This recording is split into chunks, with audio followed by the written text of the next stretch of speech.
1, 2, 3. That's right, it's number 3. The third annual Bubbles and Brisket is about to go live. Tickets are on sale now as we speak. What is Bubbles and Brisket? Well, let me tell you, everybody. It's 10 barbecue pitmaster chefs with an array of sparkling beverage ranging from champagne, cava, cremant, prosecco, beer, sodas, non-alcoholic beverages, and boozy cocktails. With the purchase of a ticket, guests will enjoy various styles of brisket and get their side dishes prepared by the best talent in the state, along with sampling many multiple styles of sparkling wine from around the world. We will also feature local breweries and other sparkling beverage to purchase there on site. There will be games, music, desserts to round out the event. Tickets are $75 each, but right now, early bird pricing is $65 until May 4th. Bubbles and Brisket number 3, presented by the North Carolina Food and Beverage Podcast. Saturday, June 3rd from 2 to 6 at Smoky Hollow. That's 422 North Harrington Street in Raleigh, North Carolina. Sponsored by Cisco, Raleigh Magazine, and Taylor's Wine Shop. To get tickets, go to ncfbpodcast.com or click the link on this podcast. Check our social media for all ticket inquiries. We will see you there.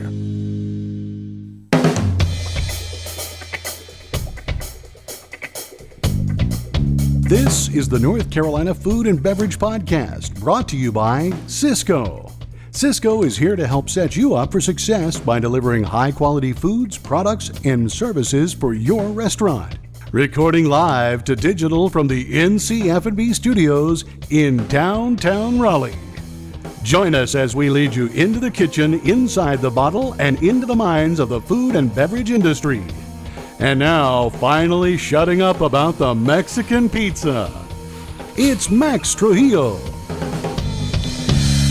Hello, and thank you for listening to the North Carolina Food and Beverage Podcast. I am your co-host, Max Trujillo. And I am your other co-host, Magnolia Megan. And with us today is Peyton Smith of Mission Pizza.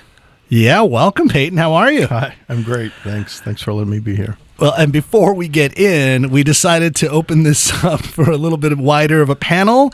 We brought in a pizza analyst, the Charles Barkley of the pie. Oh, I'm not. Wait, guys. Hold on, of Oakwood Pizza Box in downtown Raleigh. We have chef owner Anthony Guerra. Hello.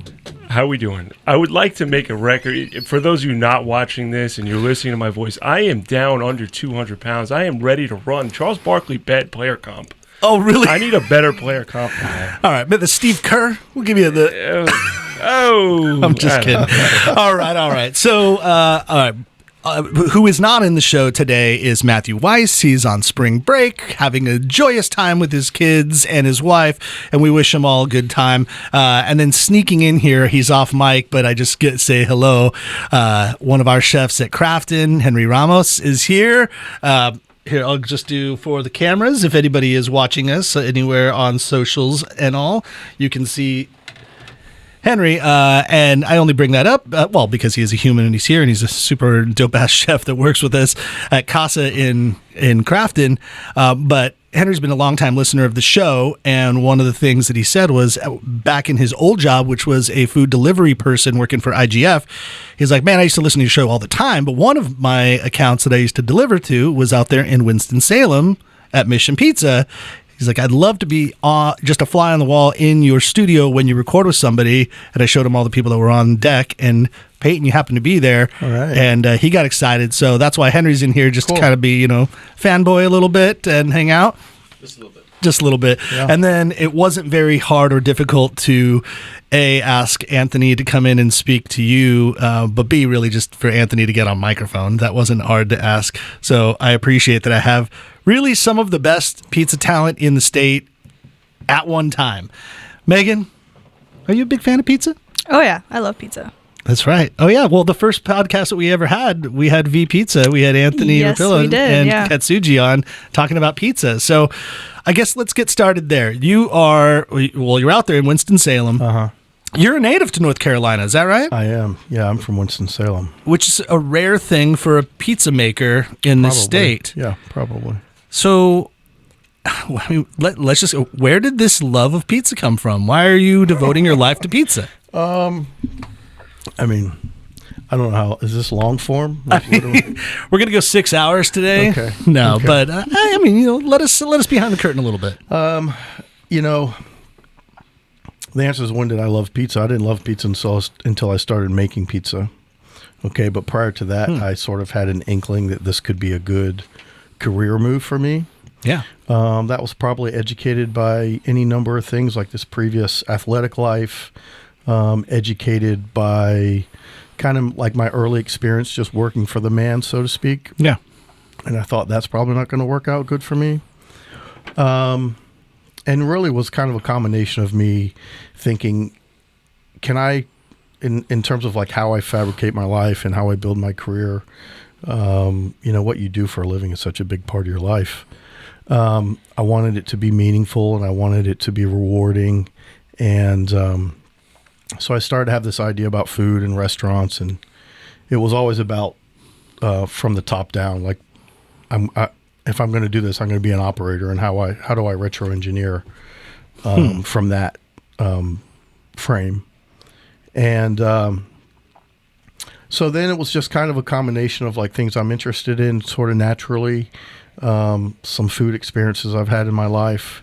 But you worked in kitchens, correct? Like you were. I mean, I've worked in kitchens, so prior to sort of thinking, look, I want to be a restaurant operator, I randomly worked in kitchens, like not with any intent, but like here and there, and had every other job in food service, probably like a lot of young people. When I was committed to this idea of building a restaurant, I went with intent and worked for Jimmy Noble for a while. Of course. Yeah. And Noble he was barbecue cool. and all. Yeah. He was great. And so that's it. I sort of put all these different sort of experiences and personal preferences and really, I wouldn't even use the word passion at the time. It was more like an inkling, if that makes any sense. Sure. It's like people think they want to go to med school, but they don't know what it's like to be a doctor. Mm-hmm. You know what I mean? So it's like, how can you really be passionate about doctoring if you've never been a doctor? And I'd say that to everybody that has never been in the restaurant industry. That's like, I'd love to cook. It's like, do you know what you're about to get yourself into? Right. And so, I mean, I guess the great thing for me is luckily I had an idea, and it probably was well informed, like I said, by myriad things in my life. And luckily for me, I love making pizza. So the more I make pizza, the more I want to make pizza. So I tell people the more sort of the more I give to pizza, the more pizza gives to me, so to speak. Well, did you have a pizza epiphany though? Was there one moment where we were like, "Oh, I know mine," so like I know that happened. It was like, bang. I mean, for sure. At the time, it didn't feel that way, and at the time, it didn't feel like a eureka moment. And there were sort of two things pretty similarly, almost back to back, so to speak. I was randomly in Naples, Italy in 1998. Like, if I were there now, or if you asked me about places, pizzerias in Naples, I would tell you wherever you want to go. At the time, I was just a kid, just out of college, and I was probably eating very mediocre to average, like, street pizza. And I don't know if you've heard people talk about this experience, especially in the southeastern part of the United States. Pizza historically is like, like chain pizza. Like that's average pizza. Sure. Right? And so when I had this pizza in Naples, it was just, do I get to swear on here? Oh, fuck yeah. Okay. So when I had this thing in Naples, very much my experience at the time was like, what the fuck is happening here? You know what I mean? It's like a really light piece of, it's not really a piece of bread, but for lack of a better description, like a really light, soft, like pleasant piece of bread. The tomato tastes like ripe tomato. The cheese tastes like milk, a little bit of fresh herbs. There's no way this pizza had extra virgin olive oil on it. It was probably sunflower oil, to be honest. But so that always stuck with me. And at the time, it wasn't like, at the time it was obviously very distinct and very different. And then in hindsight, it became a much bigger sort of thing for me. Do you remember the shop? What shop was it? No, I have no idea. I was like deep in the cut somewhere. But there's no way I could remember. There's no way I would even pay attention at the time. Well, Anthony, that begs the question then. You want to talk about your pizza epiphany? What's your pizza epiphany? No. This is his show. It's not mine. But we have that moment. But I think, Max, the point is, though, that like we all cruise through this world, and then you see something and go, oh, shit. Yeah, this is all different now. Yeah. Right. I remember I traveled the country. I ate what used to be great, and that was at Castell in Manhattan. The first time I had seen what he's talking about, when you really see Neapolitan Pizza, and you really see it and you understand it's so much different than anything else, and you're like, the fuck happened? How did he do this? Yeah. I remember I don't understand what he did. Yeah. He did something I've never seen before. I've seen a lot. What is your magic trick? And at that point, I had to chase it down. That changed for me. But it's certainly being in Naples, and I saw that, I was like, wow. Yeah, it was... without having real context of the thing I was consuming, I had no concept of like pizza culture in Naples, which if you think barbecue culture is rich in North Carolina, you're in for a fucking surprise. Like a 10x. It'll blow your mind what pizza culture is like in Naples. And so, yeah, even without any context or a frame of reference, it was very much like, yeah, this is very, very different here. Very shortly after that, I lived in Brooklyn Heights for like 1 year. I lived with my brother and his wife. And this was early 2000s, 2001. And there was no real wood fire. Wood fire didn't really pop off until Castell in 2008. He was on the cover of New York Magazine. Yeah. But I was eating a lot of coal-fired pizza at the time. Coal-fired pizza and wood-fired pizza are very different. Mm-hmm. They share a lot of similarities. The chief among those similarities being bright, fresh, clean ingredients, short bake time, high temperature, soft, pliable dough. And so those two components, when I was fabricating my idea of a pizzeria or a restaurant, were very central to my thinking. Well, I want to hear about how you decided to actually open your place. Yeah. And maybe from your perspective, that's why you're so successful. But before we get there, I do want to take a quick break to talk about our brand new sponsor on the show, which is Sysco. You may have heard their name at the very top with our golden voice, Brian Hoyle, announcing them. But Sysco is proud to be the title sponsor of the NCFMB podcast, bringing innovative ideas to the table. You may already know them from their fresh food and from their broadest assortment, but another key ingredient, pun intended, is the wide variety of personalized solutions Sysco offers that can bring your restaurant goals to life. Every restaurant owner wants to know if their menu is profitable, right? Well, Sysco's restaurant solutions experts work with you one-on-one to analyze your menu and engineer the design to make maximum profits. Plus, they help you calculate the exact cost of each menu item to make sure that you get the right things on your menu to meet your business goals. And if you're more of the DIY or hands-on type, they have a great online marketing tool to help build menus, table tents, and other marketing materials, plus a library of training videos to help you run your restaurant. So go to solutions.sysco.com to find out more about how Sysco can give you an edge over the competition and stand out in today's food service industry. Thank you very much. And well, since we're taking a quick little break, maybe we have a little bit of coffee, too, just to wet our whistle. We've been Chemexing over here, and this is chef-poured coffee over here. Anthony helping me out by pouring a little bit of coffee. I'm talking about Joe Van Gogh, where they are a one-stop shop for everything you need to be successful with coffee.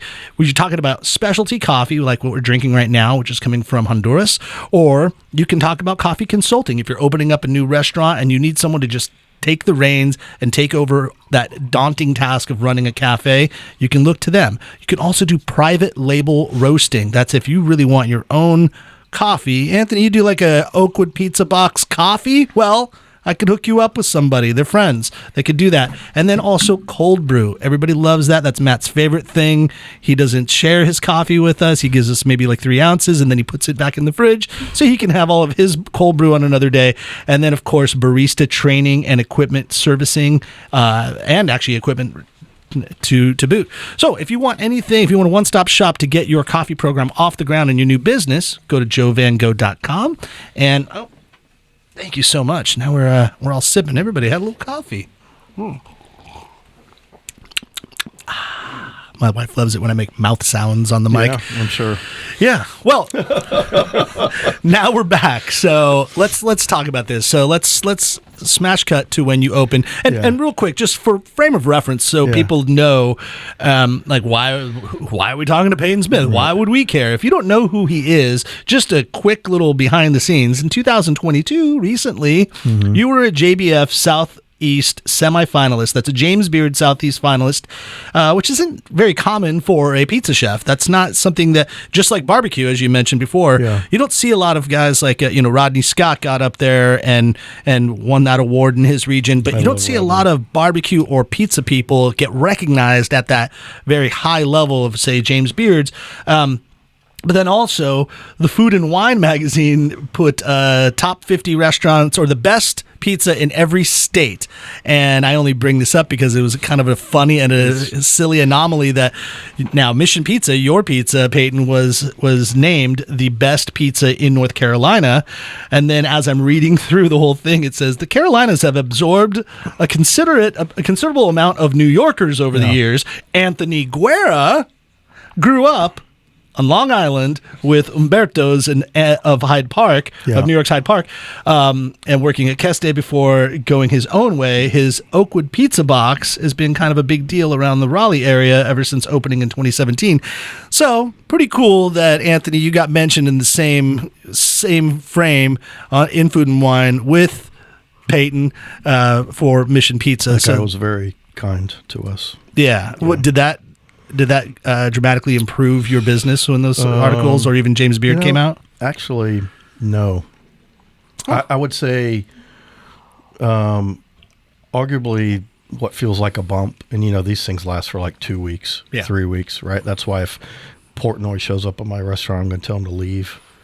Portnoy hates Neapolitan Pizza. He just hates Neapolitan Pizza. Just say what it is. Wait, who are we talking about? Dave Portnoy. Yeah, I don't want to give him a lot of airtime. Right. But if he was that savvy, why wouldn't he just say, irrespective of whether this is my favorite style or not, this is an XYZ representation of the style? Okay, then he would be a proper critic. But let's continue. We digress talking about this. He's also on his tippy toes in every photo he's ever in. Davey tippy toes. I see. Well, now he's on 400 stacks of 400 million. Yeah, he's doing well. I know who you're talking. Yeah, of course. Yeah, all right. I really don't want to talk about that guy. But the point is, these things are very brief. Okay. Yeah. I would say the biggest thing probably is when we were in Our State magazine. Like every Tom, Dick, and Harry showed up. That was a great spread, though. That was beautiful. Yeah, Kathleen Purvis likes me. She's very kind to me. She was there at that. That's when she approached me when we were at Terra Vita. Yeah, about doing that. That was the first time you were on the podcast. If someone wants to go back, fun. That was a cool event. Yeah, that was probably 4 years ago. I guess we had you on for. You didn't have a choice. Matt and I just showed up with a handheld and said, "No, it's okay. Hey, want to talk?" And you're like, "We got you. All right, let's go. We're live." All right, so back to where we were. You tell me. Yeah. Well, I want to know, how did you make that jump and just say, "Okay, I'm opening a restaurant. I'm opening up a pizza place." There's so many layers to that. First is just the personal commitment to do it. Right. So I met Roberto Caparuccio in 2007. Okay, I discovered him like 8 or 9 pages deep on Google. That's not a joke. Like, that's back when you could get real results 8 or 9 pages deep on Google. Yeah.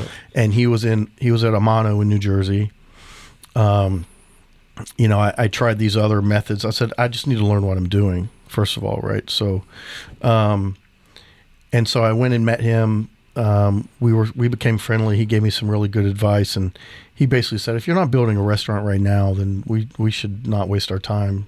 Like, you could come here and we could train, and your brother lives nearby. If you wanted to commute, like if we like each other, you can fucking work here, like as long as you want. But then you're going to go home. You're not going to make pizza every day. Yeah. You're going to spend a year and a half building a restaurant, which is literally the key to anything. Yeah. It's making it. You have to make it every day. Yeah.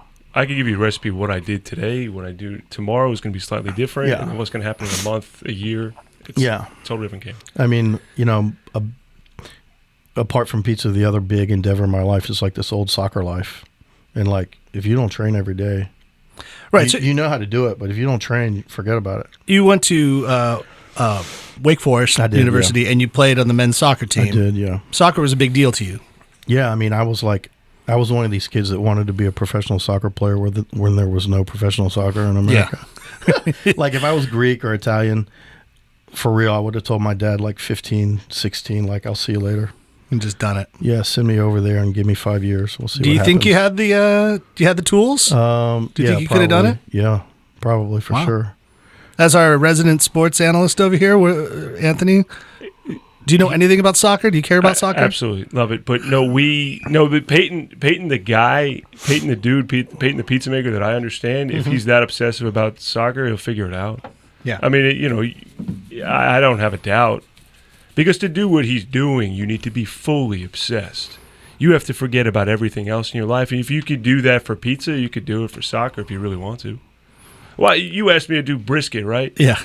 I'll fucking lock out and I'll learn how to do brisket. And I will call up everybody who I possibly could who can give me advice and then just lock in on it. Yeah.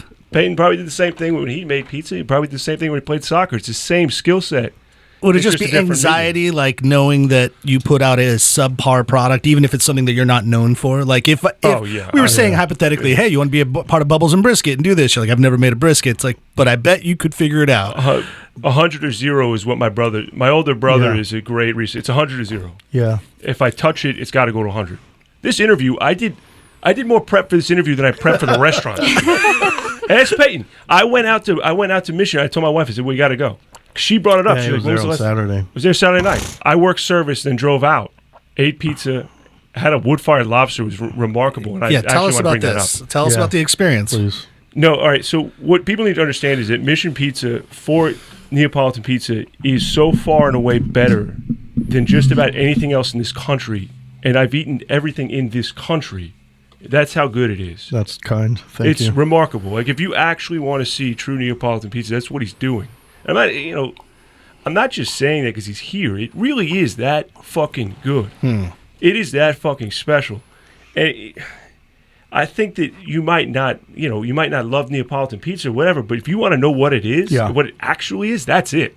Yeah. There's a lot of fake shit. By the way, who doesn't like Neapolitan pizza? Who are these people? No, so the Neapolitan pizza is the hardest way you can do it. It's the fucking hardest way to do it. 1,000%. On every measure. Right. On every measure. Just managing a fire properly is 5 times harder than doing an entire service out of a baker's pride. No offense. No, 100. He's 100% correct. I've done it. I've done it both ways. Yeah, he knows. 100%. Yeah, and for people to know that we were talking about coal and wood fire, Anthony, you're doing coal, right? Or no, you're doing gas. So when I first started and I worked for Roberto, I learned Neapolitan from Roberto. I started we used coal and wood in my first restaurant because we had the war. That's where we met. Bellamia. Yeah, that's where we met. Bellamia, yeah. So we had this, my father wanted a coal place and I wanted Neapolitan after I ate Castell.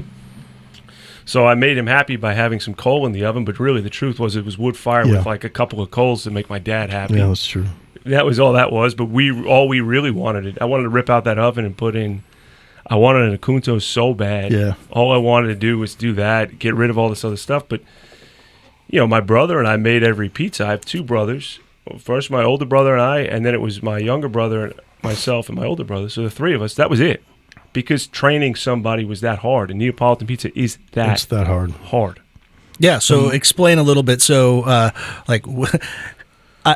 opened up Paseo over at Crafton, and I knew nothing about pizza except for understanding and loving it. And I worked around Wolfgang Puck for 5 years. I was never in his kitchen, but I saw what was going on, and I'm like, fuck, we got to do this. And I thought I had a chef, and it didn't work out. So I just made my own dough. Right. And it's still what we're doing. I mean, Henry, like, you're there, like that dough's pretty good. Oh yeah.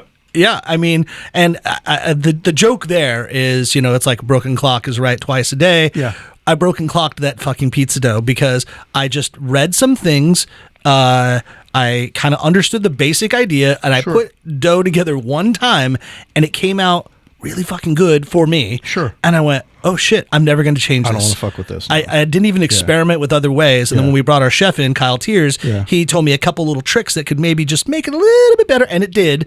And I went, oh, cool. Yes. All right. And then we haven't messed with it since. And it's good. Now, granted, we're using just, I've got a gas oven and we're just throwing it in there. And it's good pizza. It's not the best fucking pizza, but it's pretty damn good. And I'd say I would argue that it's much better than like the big chain stuff that you can get around. But that is like entry level, and I had no experience, and I just did it, and I said, all right, this is good, and I'm proud. But I'm not gonna. This isn't my life. I'm not you guys. I'm trying to run the whole thing and other things, and sitting here speaking on a podcast. So what makes the Neapolitan? And what makes it so hard? And what are you doing to battle that and make it with the way you're doing it? That's a big question, but the reason we talked we sort of alluded very briefly to like there's a bunch of bad Neapolitan pizza, and it's because people are trying to make Neapolitan pizza in an easy fashion. Okay, it's like it's just those two things do not compute. No shortcuts. It's just no shortcuts. Arguably what makes it hard is just maintaining high standards, trying to improve all the time, trying to grow and develop and learn, trying to make my product today better than it was yesterday. Over the course of a quarter, what does that graph look like? Over the course of a year, 4 years, 5 years. Any given component on its own arguably may not be that hard, but when you put them all together, so we're talking about, on one hand, just, for us, at least in the realm of Neapolitan pizza, incredibly high hydrated dough, which is frankly just very hard to handle and manage. Just the technical precision that you need. Is this like 20%, 30% hydration? The stuff Anthony ate the other day was maybe close to 70%. 70% hydration. Yeah, 70% water. That's insane. Every kilo of flour. That's insane, right, Anthony? Water. Is that common? In Neapolitan pizza, that's very high. He's high by most standards, but that's what the best. That evolution is the key, right? Because when you started using less hydration, it's just not as remarkable when it cooks in the oven. That's the critical part. But you can't just train any. You have to love to stretch that style of dough and be careful with it to make sure flour. You don't just put all the flour in the oven. You have to make sure it's formed correctly, sauced correctly, put in there. If you put slightly too much sauce on the pizza, it would throw the whole thing off. If he put slightly too much cheese on there because a guest wants extra cheese and they love cheese, it's a mess. It's a disaster. If you're uncertain or you lack confidence or you're a novice on how to open the dough and work on the bench, you're going to utilize way too much bench flour. That's going to go in the oven. Your pizza is going to be obliterated with bench flour that gets charred. It just tastes like raw flour, which is not a good vibe. I've had that. Like raw. Honestly, what people need to understand generally across America, what people have learned to correlate with pizza is the taste of raw flour. That's what pizza in America tastes like. Raw, unfermented flour. Think about it. Yeah. Anyway. You're saying on the bench, for those of you, you're talking about or just the dough itself, to be honest. As you're working the dough, you've just got extra flour on the platform of which you are kneading the dough, and that dough gets put into the oven uncooked, and that's what you're tasting. Yeah. And then there is handling of very wet, very delicate disc of dough with a 4-foot long stick. Right. Yeah. With an 8-inch little paddle on the end. So there's a particular technique and a precision that goes into that. The hardest part by a landslide is managing the oven properly. How to fire the oven, how to preheat it, where to stack your fire, how often to retherm the fire. If the oven gets too hot, what do you do? If it's not hot enough, what do you do? If I'm looking at my bank of tickets in front of me, I'm doing maybe like 10 minutes worth of math in advance, and I know I'm going to go like maybe 2-3-2, 2-3-2. And so if I'm going to put 2 pizzas in the oven, I'm going to bake them differently. If I put 3 pizzas in the oven, I'm going to make them differently. We work Wednesday through Saturday, so the pizza that you get on Wednesday at 5:05 p.m. is is cooked in very different circumstances, nominally the same. Yeah. Okay. But in reality, very different circumstances than Saturday at 9 p.m. First of all, the best pizza is always Saturday at 9 p.m. If you want the best pizza, come at Saturday at 9 What's p.m. that? What's the reasoning? Well, heat and temperature are not the same thing.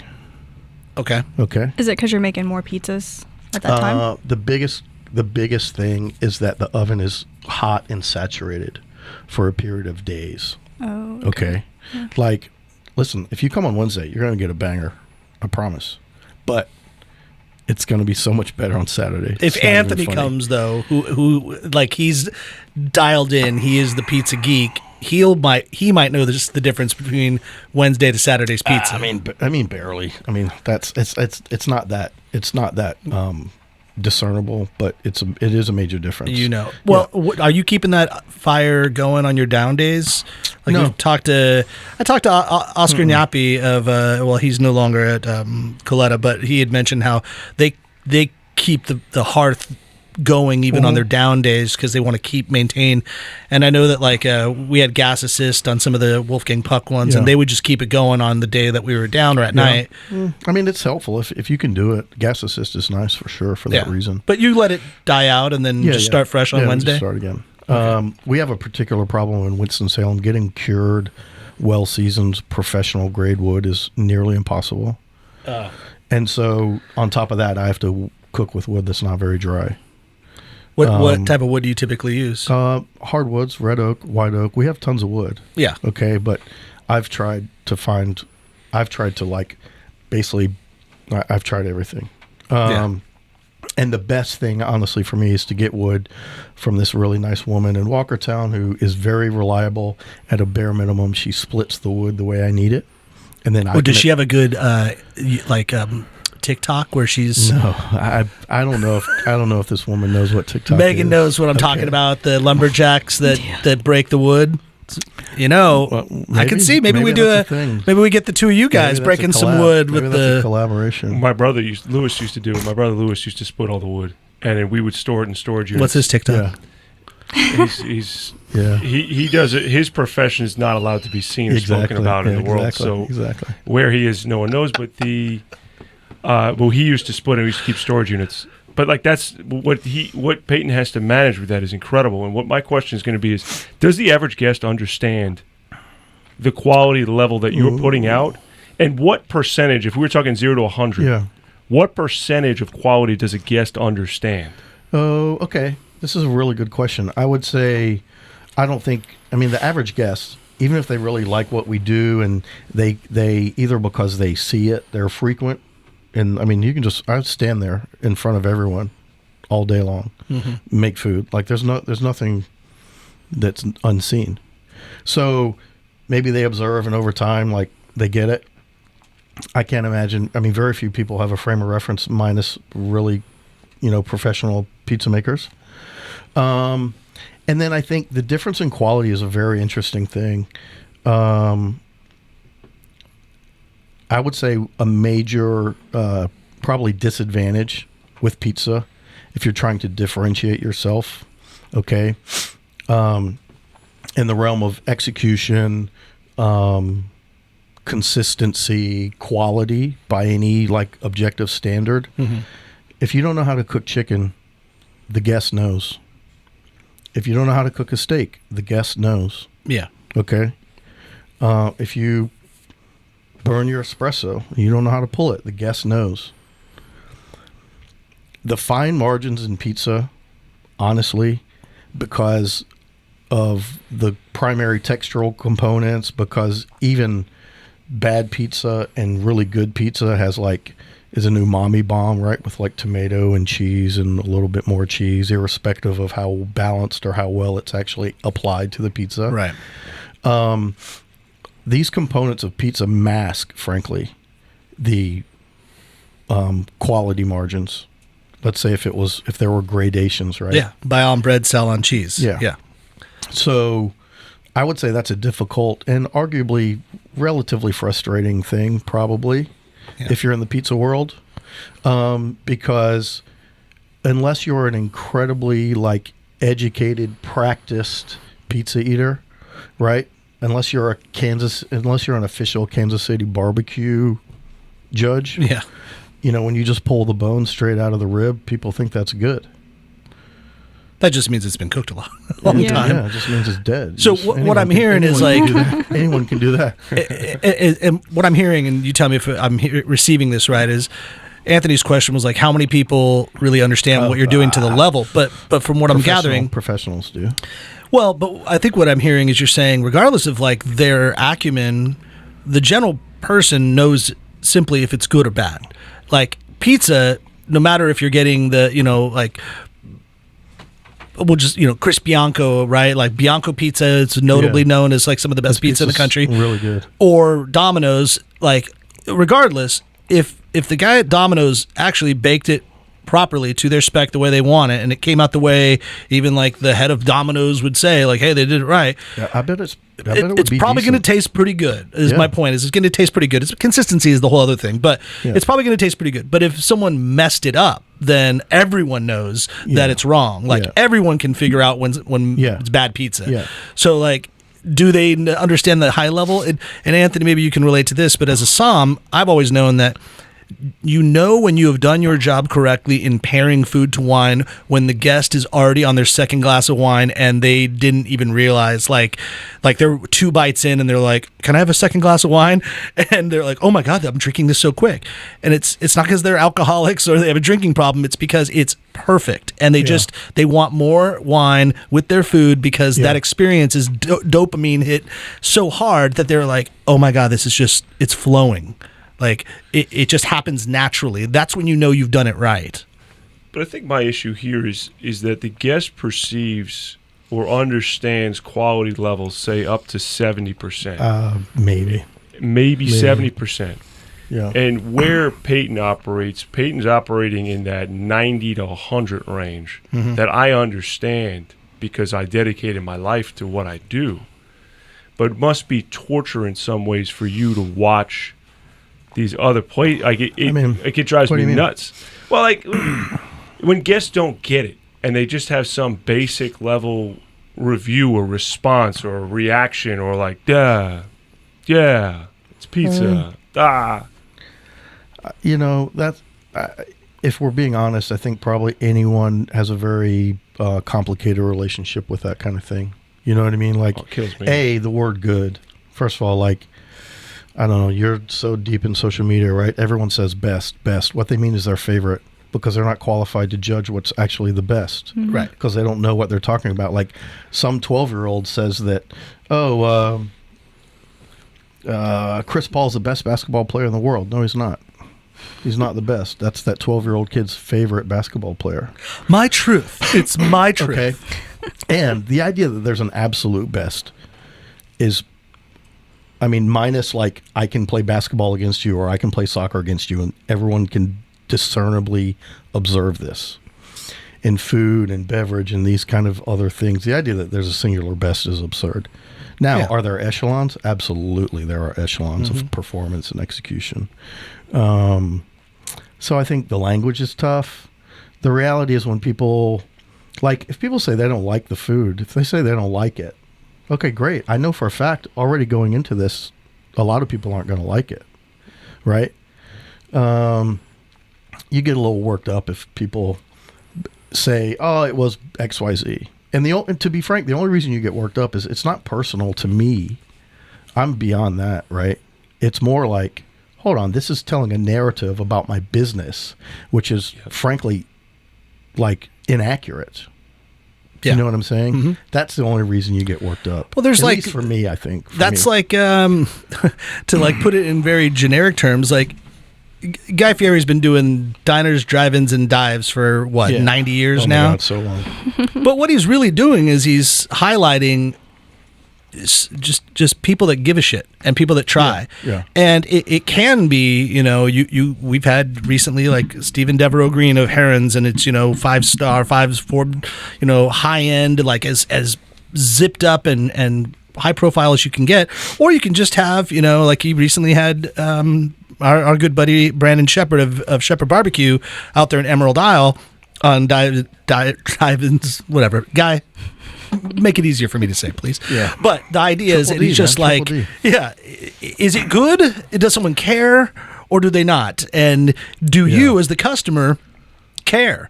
When Felicia and I went on our vacation down to St. Simon Island in Georgia, we were just on a search for good food. We didn't really, it wasn't like, she's like, what do you want to eat? I said, I don't care if like what's out there. I just want to have whatever's really good out there. Yeah, so if there's a great ramen shop that all of my friends that I respect say, you got to get this, well then guess what? We're having ramen. Right. Like whatever's good, that's what I want. Good is best. And that's what it is or whatever. I mean, dining culture is interesting because there's people that say, yeah, I want to seek out what is well known to be high quality. Mm-hmm. Okay. There's other people that, like probably the bulk of American consumers just want what they want when they want it. Right. So dining culture is really wonky in that way. But that's why part of this is like, and Anthony's is very similar for him, which is like, this is why it has to be such a personal endeavor. Because to be honest, if I cared what the guest thought, if I let them be the barometer for my performance or my execution, like, what's the point? You leveled down then. Yeah. Yeah, no, me. To be fair, like populist restaurants are fine. Like, there's nothing wrong with them. Right. But any great musician would know, they say, every songwriter says, write music for you. Don't write music to be a top 40 hit. And the songs that everyone knows in their heart that they like truly love, not just like some bubblegum pop song right now, but the ones that really connect with you, those were written because they connected with a songwriter and it meant something to that person. Yeah. And they just know, well, if it connects to me, it's going to universally connect to everyone because plenty of people. Truth is truth, and it goes from there. Sure. For me, it's always, we can only sell so many pizzas, and I'm sure you can only sell X number of pizzas. Great. We sell X number, phenomenal. Yeah. But something that I've evolved is that my wife actually protects me. I have a bubble that moves around me, and you can't necessarily come at me with that stuff because I don't actually want to touch it. In my head, every day I think about my older brother, Lewis, and it's always, is it good enough for Lewis? Would I serve it for? I still this day. He's your muse. Oh, I don't know, muse. It's more of a fear of failure, fear of letting him down. I mean, that's real. Sure, 100%. It's your motivation. And I don't every day. I still go to. I've been doing Oakwood Pizza Box for 6-7 years now. I'm all by myself. It's just me. I don't have a partner. I don't have any. It's all me. But it's still that he's the bear that chases me to make sure that the quality level is there. It's not. It's not the guest reaction necessarily, but it's intriguing to see, and I'm obsessed with the idea of like how far is too far? Is there too far? I mean, you mean like if you're getting like super avant-garde or you get all kind of out there or whatever? I mean, I don't know. I guess that depends on your personal balance of like commerce and personal creativity. Well, Anthony, when you were on the show, I'm sorry, go ahead, please. I was just going to say in the realm of like commerce versus personal creativity, I always thought the most genius thing in the world is if I owned 5 Dominoes, and that meant I had the personal financial freedom to make the most fucking fuck you Neapolitan pizza that ever existed, because I didn't need your financial approval. 100%. That's where I would ask you is where that's 100% where I would sit, because that's the key. If you didn't give a shit, if you didn't need to sell anything, where you would go would be so intriguing to me. Yeah, and we don't make that many compromises, but we still make a lot, and even that is not the easiest thing to navigate personally. And when you talk about like I've seen you over the course of the years, and I've been in the restaurant. And I don't even know that you knew that I was there. And I like it like that, just to come in and see it. But I've seen your change and your evolution as a restaurant, and it's so much fun to see. And for anybody listening, there's such a difference in a restaurant between a owner-operated restaurant and then some sort of conceptual horseshit. Because an owner-operator who's there every day is making micro changes and is moving this product, and that's what Peyton's done over time. So when you guys, as you evolved, was there one breakthrough that you had that you can think about from opening the restaurant somewhere in the middle term and you moved the product to a different place? The pizza specifically, I don't think so. I've been I was very fortunate. I was kind of minding my own business, and I So one of the things I do, I think that separates me, I don't think this, I know this, I probably travel, spend, and eat more pizza than probably any working pizza maker in America. I would be shocked. Wow. So and you could be over it if this is what you see every day. And so, but the reason I do that is I want to have a broad perspective of all styles of pizza, where the bar is to be really high. Also, I'm probably almost anticipating people not to take me seriously because I make pizza in Winston-Salem, North Carolina. Right. And I want to make sure that, frankly, like when it comes to, okay, you want to have a debate about pizza, what the fuck are you talking about? So, like, I want to be the expert in the room. I also love eating and making pizza and traveling pizza, and all of my friends, my whole life is like pizza now. It's kind of great. So that was a little tangential. I missed that piece. Well, but there's something cultural that's interesting with like the pizza and the barbecue guys, because you guys both like the American way, the capitalistic way, is to create something and then scale it and then just do a bunch of them, right? Like you just said, but what if you owned 5 Domino's just for the sake? Yeah. But like, I don't know. I don't want to like lead you this way, but it feels like what both of you are doing isn't necessarily scalable, but you're creating a destination spot. Like what you could do really can only be done by you in your hands. Yeah. And I know like the aforementioned Chris Bianco now has like one in LA, and he's got a couple in Arizona. Yeah. So he's expanded a little bit, and so that's fine. But to like maintain control, to do the things, the obsessiveness that is required of your caliber of pizza making, kind of is more like, I'm not going to make more of these. There's just going to be a longer line out of my place. Is that fair? Yeah, hopefully. I mean, and there's probably lots of ways to make money. I could give Bezos all my money and he'll make it more for me. That's easier than building a restaurant. So back to your question, just the evolution. So that would be a piece of it. Like, I don't stop eating pizza, so my perspective changes and adapts, and I learn new things all the time. I don't think it's like a major thing here or there, but it's like just little incremental tweaks, shifts, adjustments, changes. Like the start of this year, I changed the way I make dough. The start of this year in a very significant way. Like, I mean, we're always trying to get better, and part of that is because I'm always eating pizza, and I want to be, like, frankly, I want to know what's happening. I want to sort of aim for that. You going to tell us what you did? What'd you do? We just have a couple tweaks. It's really nothing major. The most impactful thing is I have a small mixer, relatively small, and I was putting a full bag in it, and we keep putting more and more water in it. Okay, and I trained this kid Phil. He's not a kid. I trained this man, Phil Jones, that works for me, how to make dough. And I did that for many reasons. And he's gotten very, very good. But again, at the very margins, it gets very tough. So I take a whole bag, put in a 44-kilo mixer, and then put 70% more water on top of that bag. And what happened is, over time, and this wasn't the case maybe a year and a half ago, but because now there's so much volume in the mixer, the dough's not really whipping. It's just sort of oscillating. Okay. You want to get it because you want the air to get kind of like pushed into it. Yeah, and the water needs to be, when you put that much water into a pizza dough, you need to like force it into it. You have to beat it in there.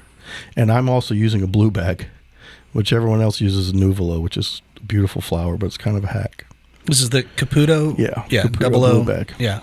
Got it. So, and that's fun for me too, because I want to make Nuvola pizzas with the blue bag. I thought it was Nuvola.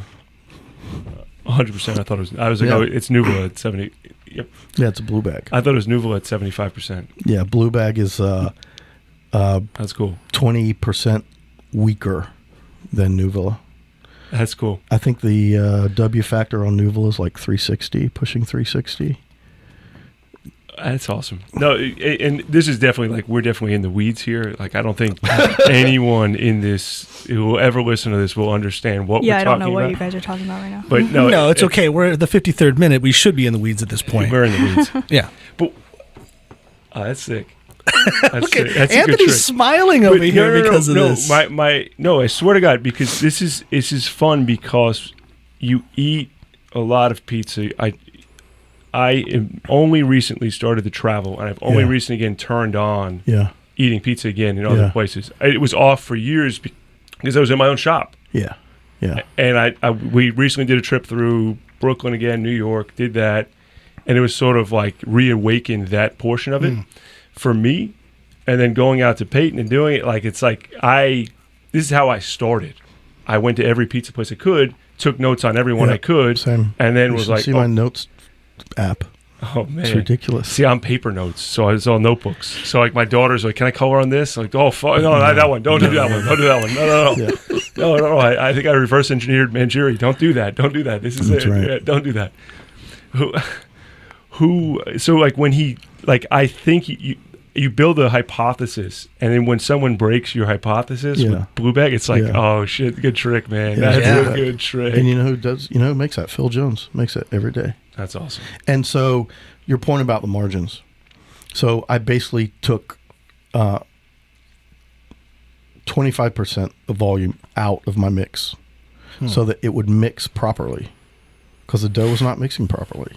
Now, if I was doing that every day, Phil has become very, very good. Like, incredibly consistent. I tell him all the time his dough's fucking banging. But at the very fine margins, every now and then, it's kind of maybe a bit of a stretch. Maybe he doesn't have the nuanced observational skills over time. Maybe it's just sort of beyond just his scope of things to care about in the world. Sure. You know what I mean? Yeah. And this is not pejorative to Phil Jones, whatever. Phil's the backbone of our entire restaurant. Phil probably makes better pizza than most people that make good pizza. Well, he doesn't make pizza. He's just making the dough, or the dough, I mean. Yeah. No, believe me, he does. Right. But so the same point. So at the very fine margins, it was kind of like, oh, we have to change this a little bit, and you just diagnose it, and you observe it over time. And so one is we improved it, which is great, and then two, we made Phil's job easier and better, and we made these really difficult, again, margin calls, so to speak, a lot easier for him. And then he's been great. He's gone from like, and this is the thing, right? Like, okay, do this, right? Follow a procedure, big deal. But now it's like, no, please go ahead. So about the dough though, Yes. and the flour that you guys use for pizza. Yeah. I don't know those details about pizza. Like, I think a regular consumer going into a pizza shop would not understand that. Right. So like, what is the process of, like, how do you choose that flour, and what does that mean with your pizza dough? That's a great question. So really the thing is, there's so many varieties of flours, right? You have flours that are, for lack of a better word, weak. You have flours that are very, very strong, made with harder wheats. That's not even to get into, these are basically high extraction flours, right? Flours that have all that's left is the interior of the grain, right? So that's basically what we're talking about when we're talking about pizza flour. In America, we are very fixated on percentages, protein percentage. All-purpose flour, 8 to 9%. High, all trumps is 14.5%, maybe. The Italian nomenclature doesn't even really talk about protein very much. Talk about W factor, which is a measure of strength, but also a measure of resilience. It's similar. They're correlated, but they're not the same. Probably protein, which is when basically the proteins, they break and they separate and then they rebind, and that's what creates gluten. Okay? So that makes the dough actually work for it. It provides strength. Yeah. Right. And so a baker will choose their flour based on sort of the strength in terms of the mixing. What do they want out of the rise of the product? Okay. And then mouthfeel, right? Like the chew. So people that make biscuits use a very soft flour, right? Mm. If you want to make a really strong pizza that will hold a lot of water, and when it springs, the cornicione doesn't break, right? That's Nuvola. Oh, okay. Okay. So a blue bag, for instance, has a W factor of between somewhere around 260 to 280. Nuvola, I think, is 340 to 360. Okay. So the flour that he thought I was using is 30% stronger than the flour that I use. 20% stronger. But than through the flour I your use. technique of Yeah, smaller with my- batching and all, you were able to Good get mixing, more good mixing, stretch. good fermentation, and it's everything. It's not just like mix it the way you want and then open it any way you want, and it'll turn into this big, balloon on the outside. Like Yeah. every step of the process, you have to be precise. You have to execute good technique. You have to bake it properly. If his oven's not at the right temp, it won't do it. Yeah, and if Wow. if the oven's too high, it'll set too fast, and it And doesn't you're- give enough time to bloom. You're around like 800, 850 or so, or I can't tell you the last time I temped an oven. okay, Yeah, it's just but- when it's there. Yeah. My experience tells me a good space for us could be anywhere between probably 875 to 900 on the surface of the pizza deck. Wow. And then I don't know how hot's the top of an oven, 1200 degrees. Hot. I mean, it's a raging fire. Yeah, but Yeah. you're watching colors, right? Like you're Yeah. watching the colors of the oven. Yeah. So you could judge by the colors of the oven or your hand Yeah. how close you can get to the mouth of an oven, and Yeah. you're there. That's Yeah. crazy. Yeah, this is what, again, that correlation of barbecue, because I was talking to Nick Dampf, and he was we were talking about temperatures and all. He's like, I don't worry about temperatures, man. He's like, I would talk about like feel. Yeah, right. I feel it in the oven. I can sense it. My Yeah. own hands are using the thermometer Yeah. kind of and touching the meat and all that. And it's Yeah. like it's a different way. You're so much more in tune with the product you're making. I love it. If you were talking about sitting dough for one more second, Yeah. if you were thinking about Natural 11 or all these other buzzwords that come around in pizza now, your thoughts there? I mean, I think people should do what they want to do. I mean, making making a natural 11 product just doesn't. I don't know. It doesn't interest me. I work 4 days a week, man. Yeah. I want to go when I'm not working. I'm somewhere. I don't want to think about this other thing. When you're not working, we're not eating your pizza. That's true. Like, are you making all the pizzas at Mission? I don't make them all. I touched pretty much all of them. Yeah. I have a guy that works with me. I've had some pizza makers with me over time. Some not so good. I mean, I would love to develop and train someone. Yeah. I really would. Because honestly, in the realm of like scale, the best way to scale is for some really young, eager person. That's got to be what Chris Bianco's doing, right? Like the only people that are running the Well, other I mean, ones. He's in Come California, man. He's got a whole. Don't- He's got don't- his brand, his personal brand is Yes. so big, and he's got a whole different. Like when you're that famous, it's like Sean or Wiley. Like who doesn't want to work for those guys? Like, Sure. they have a hard time getting people, but it's not like being Anthony or Peyton. Like No. people are like, who the fuck are these guys? What? I'd rather just work at the place that's a mile down from my house. Yeah, 100%. Well, no, I mean, But, yeah. but at some other point, though, I mean, Ed Levine asked the question years ago, is it possible to operate two Neapolitan pizza places of excellent, we're talking, again, go to the scale, 90-plussers, Yeah. not 65ers. I mean, 90s. we know how Anthony feels about it. I mean, there's not the thing about Neapolitan. Again, back to Neapolitan, this general concept, right? Like, and there's gradations. There's not a single Neapolitan pizzeria in America that's excellent. That's not helmed by a singularly focused, present individual. right. it's just- It's not farmed it's out. just not a thing. It's not a thing. Like, some days I want to go watch the Wake Forest game on Thursday night. And, I trust Matt. He does a really good job. And in the realm of, like, what's the differential that the guest doesn't know? If Matt's making pretty good pizza, I'm okay with that. You know what I mean? Mhm. That's cool. Yeah. Because I want to go watch the game. It's like 65 degrees out. It's beautiful. Fall. You need evening. that for your I gotta soul. Go to the game. Yeah, you got to be able to Yeah. move away. I mean, getting back to the in the weeds and talk about obsessive. Anthony, I use you as an example when I talk about chefs that are obsessive about things. I actually give this particular anecdote, and it's Henry, because I said it to you the other day. Anthony's the guy that will look on the back of a San Marzano can and refuse it if it's not. Like, he knows when the can was canned, and he knows when the season of the fruit was put in. Am I totally off by saying this? You're off. Come on, a little bit. Give me what you said on the show. You're lot codes. I'm watching lot codes. Okay, so I'm watching lot codes because you want to be careful about what lot is coming in. A tomato is a fruit. Sometimes it's good, sometimes it's not so good.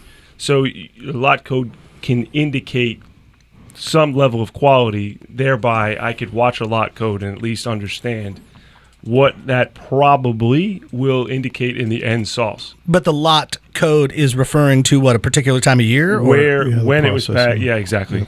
When it was processed, where it was processed. I'm not totally off by what I just said. Basically, but you're saying obsessive, like you only want to get certain cans because they're made with certain fruit that came out at a certain time of year. Or if he knows that last year was a poor growing season, he might avoid those if he can. I blend two styles of tomato for that reason. Yes. Because the tomatoes change all the time. And so by blending two tomatoes, even if they are going to change, but they each have a pretty reliable characteristic at a minimum. Stanislaus and Chow brand. Yeah, I did my homework. Kathleen Purvis did a very excellent article on what you have. My Orlando Foods people aren't always happy with that Stanislaus, but I enjoy pissing them off. I don't enjoy pissing off my friends. I enjoy ripping them though, because I'll call them when a flour lot code's wrong. Like there's been a couple of those because during COVID they stored them down in Miami. I want to give a shout out to Orlando Foods for storing my flour in Miami without an air-conditioned facility. Thereby, I was throwing out bags of flour at the time because it was just a disaster. But we make fun of like the obsessive, like saying you're being so obsessive. But now I think about it, and it's like, well, this is no different than when I was Somm and we were pairing wine and food and whatever. I mean, all Somms do is talk about growing seasons and great weather. That's where it came from for me. Yeah. Well, that's right, because you know so much about wine. You were running beverage programs for everybody. Yeah. But like when Napa had all those horrible fires, no offense, Napa, but I'm not buying that Cabernet from you. And a lot of the Sonoma Pinot Noir is fucked because it's got smoke in it, and you don't really want that smoke in there. It wasn't Nero d'Avila, so just mark it. Exactly, you just change it. But even like the Italians back in the day when they put a bunch of Cabernet in all of their Sangiovese, the 1203, because they had to call it 2003 instead of calling it Chianti or whatever, because they didn't put Sangiovese in the bottle. They just replaced it with Cabernet because it could hold up for that shitty year. And everyone didn't know, and they're like, "What? This one just says 1203 on it." It's like, because it's not what it was. But the only way that we figured it out was because Somms were tasting it, and they were like, "This is not what this is. What is this? This is Cab. This is not." And so anyone that knows something about their craft is going to raise an eyebrow about something and also be so in tune. I'm very far removed from being that nerdy about wine, but there was a time, and Matt knows, when we were both running the beverage program at Cafe Del Rey, or when I was selling wine to places and all we were doing is tasting, no joke, probably 150 wines a week. Like that's what we did. It's like we every week I would taste that much wine. Like it was insane, but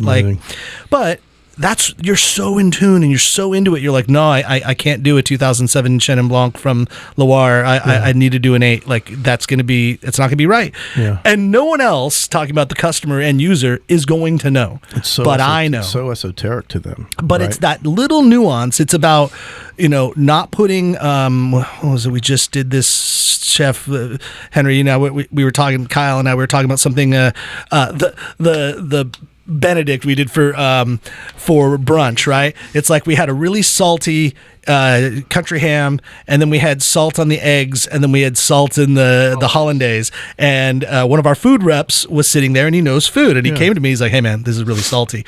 And we're like, "What?" And then it's like, "Oh yeah, because we salted all 3 components." So then in the moment while we were making food, we just changed it and didn't do that, because if you try things separately, it's going to taste one way, but it's not. That's not how the customer's going to try it. And then you change it, and then boom, and just a little adjustment and it makes it all worthwhile, but you got to be very reactive to, like, food is a living thing. Everything that you're doing is moving. So I don't know. I love this. Talk about reactive. Now, I see, what did COVID do to you? Because did you make an intentional train? Like, the mission that I saw Saturday, is that intentionally different because of COVID? Did COVID move you there, I guess is my sense. So I think we were moving in that direction. And probably like a lot of people that wanted to go somewhere else, COVID arguably was like a convenient, easy cover, like a narrative. I mean, quid pro quo pizza making is not for me. Like, I mean, I don't sell pepperoni pizza. I don't even sell margarita pizza on my menu. So there's not a margarita on the menu? There's a fumicata, but there's not a straight margarita, no. Why? It's boring and it's basic, and it implies that, especially for first-time guests, if like this idea that margarita is like the standard, no, it's not. Actually, if there is a standard, it's a pizza marinara, because again, cheese just covers up everything, even if it's dutifully applied. This isn't always the case, but what it does, especially like given what my pizza cost, and given that if they're relatively new or they're not an enthusiast, like, it's very obvious when you come into my place, like, pizza's in the branding, but it's not a pizzeria. But also, pizza margarita sort of implies like they're not that adventurous. You know what I mean? Like, which, if they come and they love our pizza, that's great, and we'll welcome them into the fold. But yeah, quid pro quo is not for me. But with the restaurant shift, I was moving in that direction anyway. It's really hard. Like, for us, it's really hard because, you know, it's hard for me to get people. It's hard for me to get the man hours to sort of produce what we want to produce. But COVID was so part of it was like a necessary shift, right? Like, again, so, you know, deep COVID, we sold so much pizza out of the window. It's insane. Like, and of course, this is not how you build you don't build a business model to anticipate a worldwide pandemic. But I told the guys, like, it started off 4 days a week when it was like everyone was super intentional, and then it went down to 3, and then it went down to 2, and it was fine, like, during COVID. But I told the guys, like, we're selling 150 pizzas a day through the window, like, selling out, stacking the boxes up to the top. Jesus. And I told the guys, I said, if we were like Joe Schmo Pizzeria, we'd be dead already. We'd be dead. People wouldn't go to this trouble to support us and love us and care for us if we were a nondescript pizza place. So, and then later on when we came back to, like, let's say 50% dine-in, right? I'm like, hold on, we can only put 50% of the people in the restaurant. And I was fine with the rules. I'm like, you know, I'm fine with the rules. And I said, there's no way we're going to, you know, seat 24 people at a time and just, you know, sell them pizza. Like, no. So I was like, the only service we had was this prefix service. Because we have to maximize revenue. We have to do things that are in our best interest. Was that every day? Be efficient. Yeah, every day. Until it was 100% dining. Back in restaurants, we were solely a prefix menu. Meaning that you did multi-courses and everyone got the same course at the same time. They all sat down at the same time. So it's family style. Okay. And then, they don't even know what they're getting, which is even better. Oh, even better. I don't produce a menu. I don't, like, it's just like, hey, if you want our food, you have to just let us be us. If you sort of trust us, if you're on our team. Pizza style. Yeah, well, that's a whole other thing. That's changed my life. It's the best thing ever. Because, I mean, for the listeners, so Saturday I sit down, it's 9 o'clock. Saturday was like a ghost crew also, but yeah. Which is I mean, it's Peyton and his brother. Yeah, me and my brother. Which if you want to tug on my heartstrings, it's mine too. It's watching. He's got tears in his eyes. No, I mean, listen, you watch a fucking dude making pizza, doing what he's doing at that level, and his brother decides to drive down from the mountain. He comes on the weekends and helps him out. Yeah. What do you need? He looked at me and he's like, I had to hit this for the first time, and I just had to do it because Peyton needed me to do it. And I was like, holy shit, you want me to get emotional. Does your brother typically work with you? So he and I started a company and so we're gonna try to scale something that's cool. in the right sort of category, in the right zone. And so he's sort of been in our space a lot in the last couple of years. But not in the pizza zone? No, in the pizza zone. In the pizza zone. Yeah, okay, for sure. So we get the server comes over and is like, yeah, we have a special. We have a couple specials. I'm like, all right, cool. Yeah, what are the specials? What the hell is this? Like, all right, we're gonna put a different cheese on a pizza with a different thing. Yeah, right. She's like, there's a lobster, and I was like, wait, there's a fucking lobster? Yeah. She's like, yeah, it's like a 2-pound lobster. I was like, give me the fucking lobster. Just order it. My wife was in the bathroom, and then I was like, I don't give a shit. Give me the fucking lobster. You're going to put a lobster on the menu in here? Send it to me right now. Put it on this table. It's so good. Regardless of, and it's actually remarkable. It's a fantastic dish of a quality that I would say in any restaurant in Raleigh, that was a better dish than I've eaten in Raleigh in the last 2 years. Of any restaurant. Yeah, and this is just like I've managed for every chef there is, right? I've managed for everyone, but that dish in particular was stunning. Yeah, because the lobster is cooked well, but the wood fire oven makes it imperfect. So some bites are actually incredibly smoky and woody, and the perfume. So the perfume of the shell of the lobster is incredible. It's perfect. Yeah. The sauce, is there pine nut in the sauce too with the tomato? No, it's just it's like a Nduja brown butter basically that's fortified with roasted tomato. Oh, that's where you get that nuttiness. The roasted tomatoes, killer. No, this is torture because we're not getting any of this pizza like right after this. Because I guess did COVID move you to that dish? In some small way. Yeah. So back around. Yes, COVID was like it was more of a like. Just everything aligned where we could go in the direction that we were going to go anyway. And almost like the social zeitgeist of the time meant that people couldn't say, oh, fuck you, you dick. Like, how dare you go in the direction you want to go? You need to do what we want you to do. So it was just like, it was a convenient. I mean, these things just happened to naturally align. Like prior to COVID is like 3 full years at least, right? So we'd only been there for a few years, and it was kind of it just so happened, they happened to align sort of at the similar time. And now like this prefix menu and the Pizza Casa menu is half of my revenue, and no one knows what they're eating. But I mean, they know that they're coming to you, and when it comes to it, is like this is about trust, and this is like Anthony. You said like you worked for Scott Crawford for a long time. You were running your front of the house at Crawford and Son. His food is good, man. His food is great, but he's the type of guy when we were doing it too. I mean, when he was in there every day, that was him, Brett, and Crystal in the kitchen. Like when you actually bootstrap it with. It became intense. I mean, it's intense because me alone, I'm a walking inferno, and then Crawford he could be Chernobyl at points. You know, like you could power the entire country or.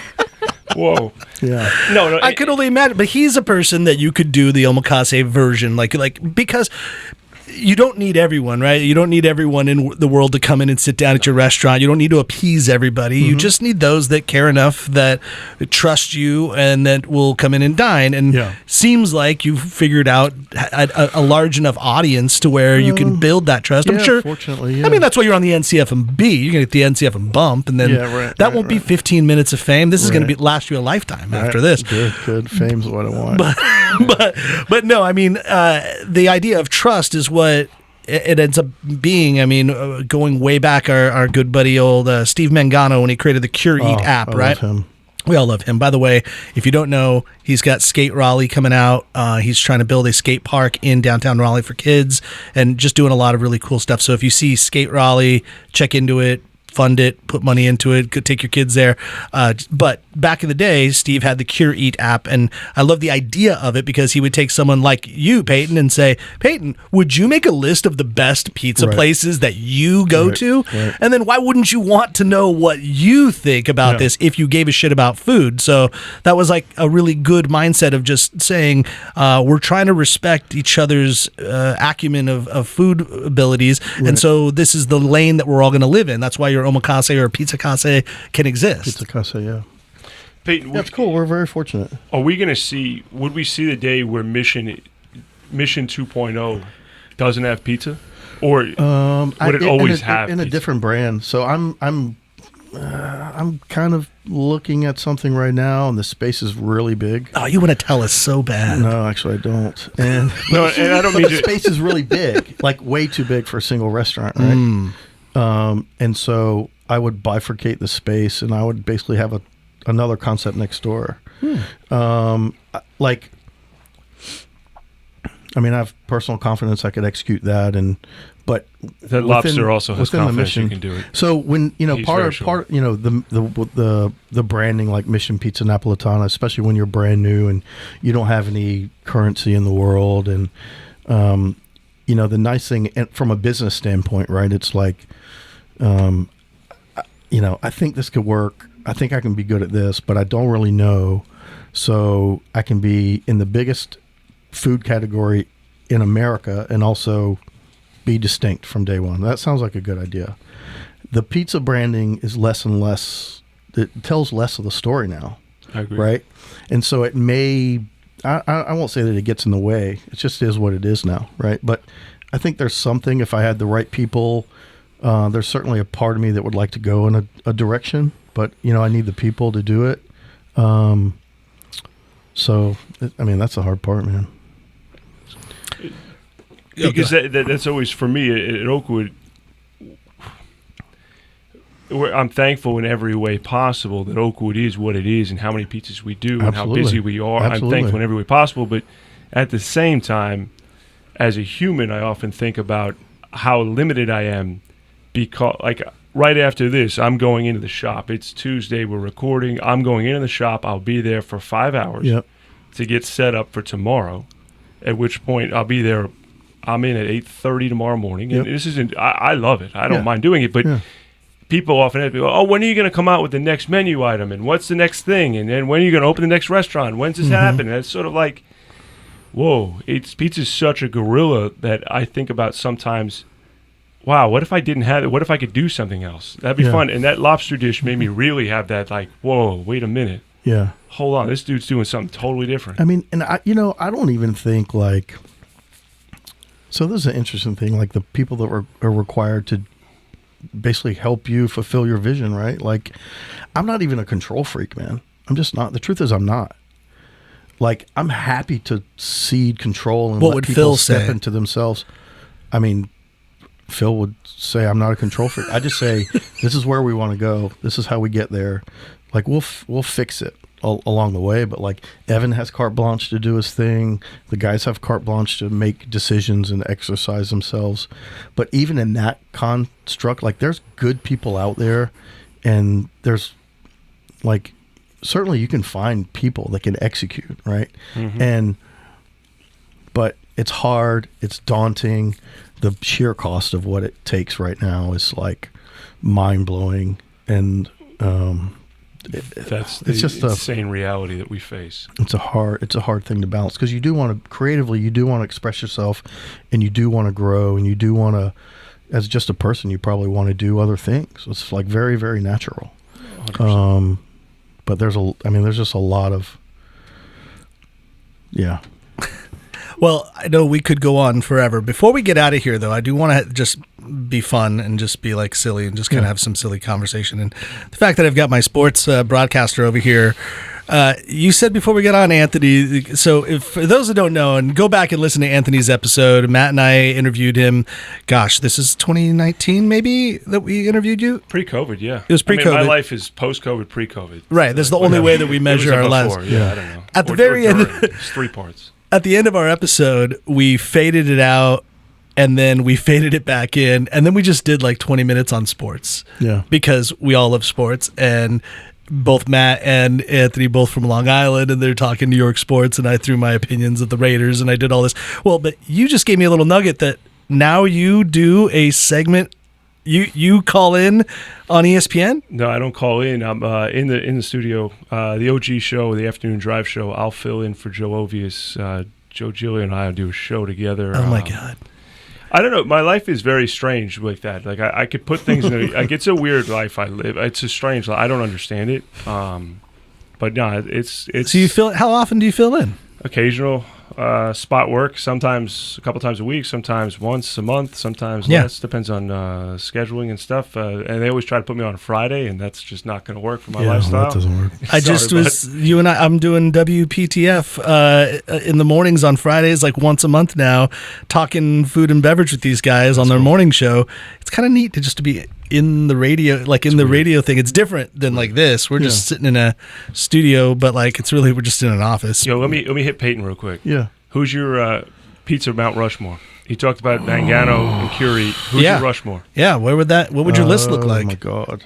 Are we talking like domestically? No, worldwide. Come on, this is an international show, is it not? It's an international audience. Very much so. Anywhere, go. I mean, Franco Pepe is esteemed for a reason. I don't know Martucci. I saw him at the show. I'll be in Naples for like 3 weeks this summer, so I'll go to his place, but I haven't been there. I can't comment on him. He's like co-number one with Anthony. The show? Oh, the Pizza Expo. The Pizza Expo. Okay. Yeah. Franco Pepe is remarkable. He's that good? Yeah. Okay. Yeah.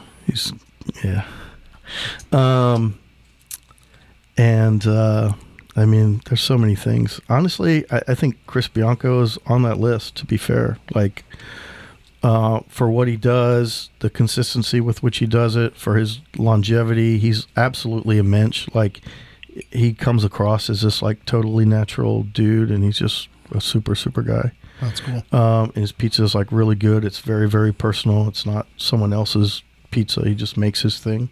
Yeah. His Netflix is really, really, really good. Yeah. Let's see who else. Like, I mean, there's so many different styles of pizza. People. There's different opinions. Like what Gabriele Bonci's doing. I think a guy like Massimo Saeva, who no one knows, is as good a pizza maker as Gabriele Bonci. He just doesn't make pizza commercially. His Roman style is like unbelievable. It's like unbelievable. Where is he making? Gabriele Bonci is in Rome. Okay. Right near the Vatican. Yeah, right behind it actually. And then he's in the Netflix too. Yeah. He's the big humongous guy. Yeah, got he's it. Like it's unbelievable like how big he is. Oh, well they show it in the show. Yeah. He's like a bear. Yeah, I think didn't he do like TV for a long time? Yeah, he was kind of like a Bonci. Yeah, that's right. I didn't know that about him. I thought that was pretty cool. I didn't know that. Well, he lost all that weight too. He was like a big husky guy, and then he got he's still a monster. Yeah, now right. he's a big dude. Now he's what's the guy with the stones? Now he's that guy. What's that guy's name? From Marvel. From Marvel. Thanos. Yeah, he's Thanos. I'm telling you, he is Thanos. But what about like just in New York or something? Just to focus in an area. Like, do you have any New York guys? Wait, hang on. Rank this out. So you go. Is Gabrielle there or is he not there? Because there's only 4 presidents there. We need 4. I'm holding you to. I'm holding the line here. I mean, given what he's done for Roman style pizza, probably Gabriel's on mine. Yeah. If it makes you feel better, Gabriel's mine. No, 100. I'm not he's worried, in but there. Yeah, given what he's done for Roman style pizza, he's probably there. That was sick. That experience for me was wild. Yeah, so good. I was also broke in Rome, so that was great eating. That was amazing. Absolutely. Yeah, he still keeps it very modest, right? Like it's not. You can go crazy, but yeah, I mean, I don't know. Well. I don't know who the number 4 is. Honestly, the number 4 is Antimo Caputo. He's like the greatest ambassador for Neapolitan pizza in the world. The Caputo flour. Yeah, Got no it. question. No question. Oh, that's a good one. All right. Anthony, who's your 4th? He's also the sweetest man you'll ever meet in your life. Wow. All right. Mine are a little bit different, though. Gabriele Bonci, of course, is there. Yeah. Anthony Mangieri is there. Anthony, I know that about you. Anthony's right there. He's so good. But he's such a North Star for me beyond pizza. His just militance and his straight, like, I think he gave a lot of us in pizza, or at least for me, he gave me a lot of like, well, fuck it, he's doing it. Yeah. Well, fuck it. He's doing whatever pizza he wants. Yeah. Fuck off. This is it. Yeah. Go into his notebook. Burt Katz is there for me. Burt Katz awesome. is fucking controversial as hell. But Awesome. Burt Katz, I had. Who is Burt Katz? Burt Katz is in Chicago. He was in Chicago. He died on the day my wife was on May 2nd. My wife was birthday. She hates it. I always bring that up. Bring up every time. But was it the day she actually was born? No. It was just her birthday. Yeah, it's just her birthday. She's older than me, so my friend was born the day Elvis died, and he's convinced that he's Elvis. Yeah. Oh, is that true? Yeah. Okay. So we, so I ate there. In order to get into Bert's pizzeria, you have to order the day before, and his wife answers the phone, and I went. He must have been 65, 70 years old. She's similar of age. You pre-order your pizza. You go in. It's this wild place, old school place. He's militant. He's been making pizza for 50 years. He stopped shaving his beard when he started making pizza, so you can imagine it's like a Rip Van Winkle situation. Oh, yeah. But we had just been listed by Ed Levine in a book, Ed Levine is a great pizza writer and all this stuff, and his original book is what guided, before Yelp and Google and anything else, guided me in my national tour. So he writes a book, I'm in there, he's in there, and we talk, and he gave me the rest of my life. He literally told me word for word what was going to happen to my first restaurant, what would then happen in the struggle in the in-between, and then where happiness would be. So he's the reason why I don't have any partners.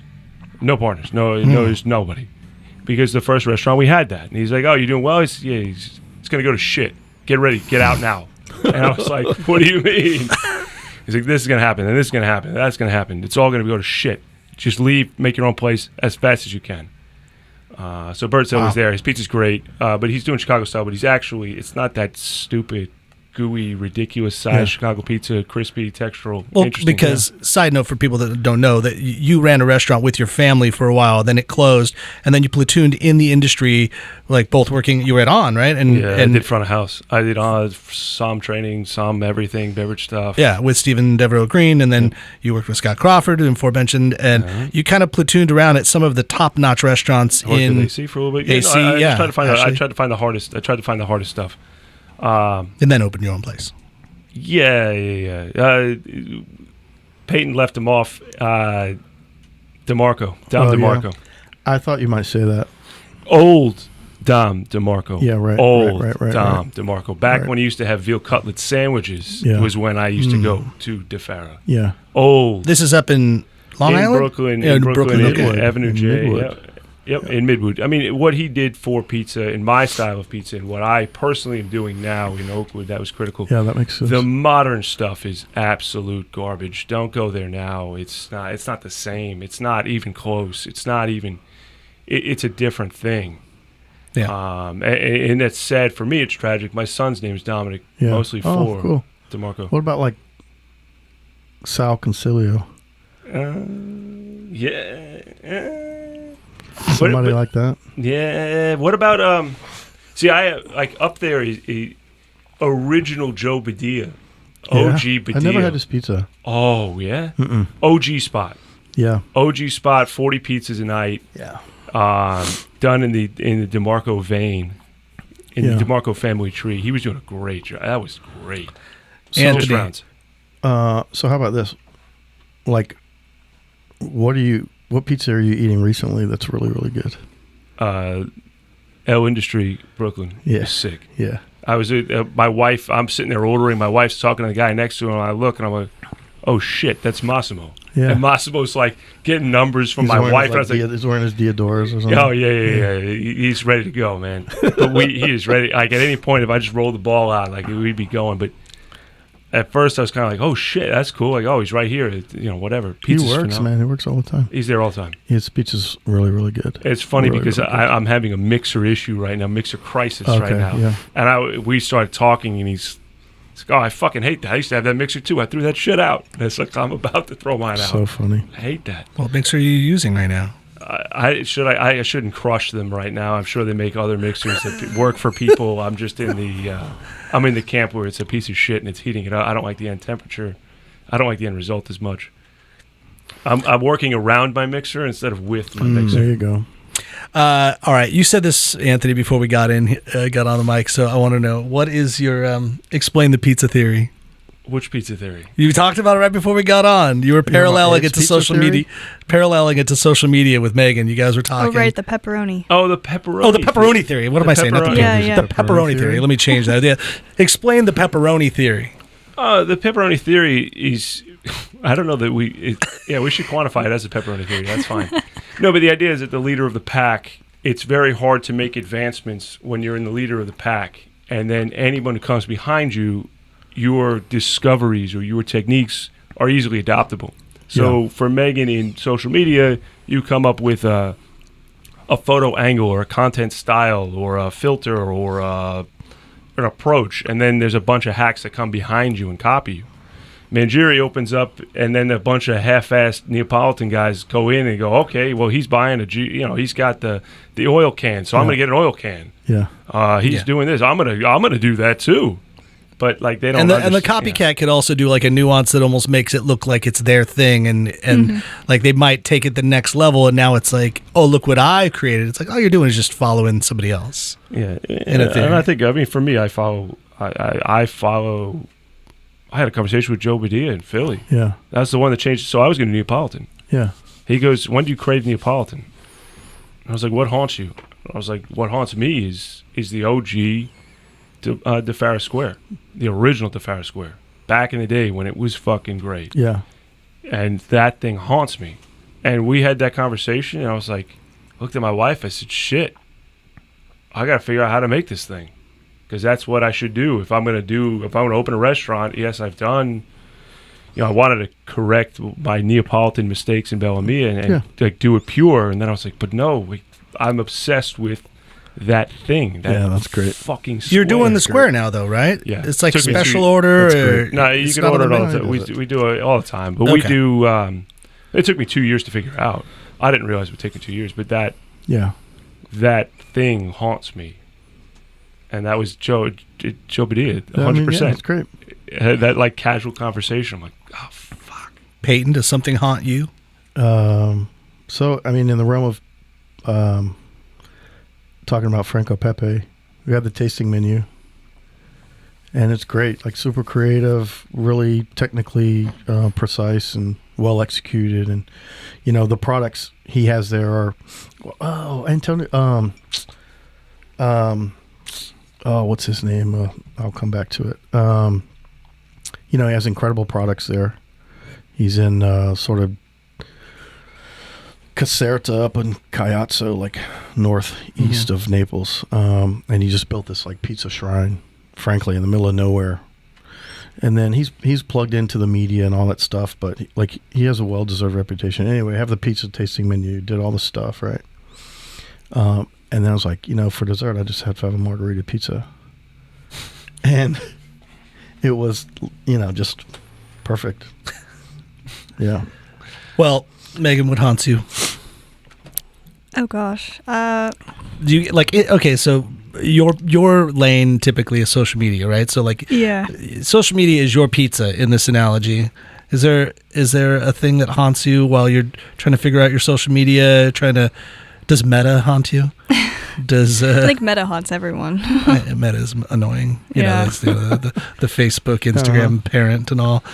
Yeah. I don't know. I mean, I guess it's just a lot of different avenues that I'm trying to navigate through the social media world. There's always, trying to be ahead of the curve, get the best content out there, not look at your, people that are copying you and worry about that as much. So it's kind of just like, I don't really try to compare against anyone because I'm trying to focus on carving my own path through it. So, I don't know. I guess I have a different outlook on the social media aspect, so it's hard to find, I just literally saw this on TikTok. Some like model was saying, she's like, I just did this fashion week or whatever and did all this, and because I've been slammed, I wasn't able to do a lot of social media, and I got home and I decided to put all my videos out of all my fashion stuff, but it's already out because everyone has all my stuff now because they took pictures of it and like they put it up on all their stuff on their accounts, and they're blowing up. She's like, my image has gone super viral, like 15 million views. She's like, but then when I put my own posts of myself doing things, they're performing horribly. She's like, so it sucks. You can't, like, you don't even have control of your own image, your own self. So everybody's just copycatting or jumping onto that. I will say this: anyone that's watching videos of people listening to music, just go home. Stop it. That's the thing. people like watching other people watch music. It baffles me, and I can't get into it. I'm going to sound like an old man, but I'm like, who's doing this? I have honestly not seen that at all. I mean, honestly, though, as much as I'm on social media, I don't have a personal social media. So, like, I'm on it all the time because I'm doing other things on it, but I'm not just, like, seeing that aspect of, like, the trendy things going on that it's other like the people kids are doing. watching other kids play Roblox or any type of, like, video game. They're, like, watching good video game players play the game, and then they get entertained by watching this. I'm like, what are we doing here, That's like here, a lot folks? of streamers, streaming games and stuff. And it's like, okay, so we play a lot of video games, and we want to stream eventually, but it's like, you could either watch a stream to get better at streaming, or there's a lot of people that just watch it because they don't feel like playing it, or they aren't good at playing it. So I don't know, it's just like talk interesting. to each other when they do this? No, that's just you and me. But that I don't mind. Is They like, talk shit to each other like on Twitch? no, but if you're playing the No. game, it's cool. But the thing that I don't get is the ones that aren't even playing the game. They're watching other people play the game, and they're not even connected like That socially. I do not They're just understand. watching it. I'm like, what? Yeah. What purpose do you serve in life in this realm? Anyhow, all right. Well, everybody, thank you so much. Henry, do you have any haunts? Do you get haunted come by on, Henry. things? No, never me, man. Great. Thanks, Henry, because you knew we were wrapping it up. He's like, I could actually tell you the truth, but that would take 25 minutes. No. There for the next segment. Yeah, exactly. Well, I really appreciate everybody coming on in. Matt Weiss, you really missed it. You missed it, but it's probably better. We didn't need to. Sorry, Matt. It was. Sucking up all the air in this room. But as Matt would say, if you're going to get out to Winston-Salem, you're going to have to go to Mission Pizza. You're going to have to eat the pizza, do the pizza casse, right? That's where you just trust. You heard, if you've been listening to this podcast, 100 minutes in, I think you can trust what Peyton's going to do. Don't ask for a margarita pizza or a pepperoni pizza for that matter. You're not going to get it. But you're going to get delicious food made by someone that really, really gives a shit about what they're doing. You'll definitely get the latter. Yeah. But thank you all, Anthony. And I wish your pizza joint was open right now because all I want to do is eat pizza. But thank you for coming in. Megan, thank you for being here as well. Henry, I'll see you. We're going to be like working later. I don't know. Maybe we'll both be in Crafton later today. Thank you all for being in here. Listeners, thank you very much. Go out to Mission Pizza. You will eat and drink Maryland. Thanks for listening to the NC F&B podcast. And if you've stuck with us this long, review us on iTunes and remember, 5 stars are encouraged.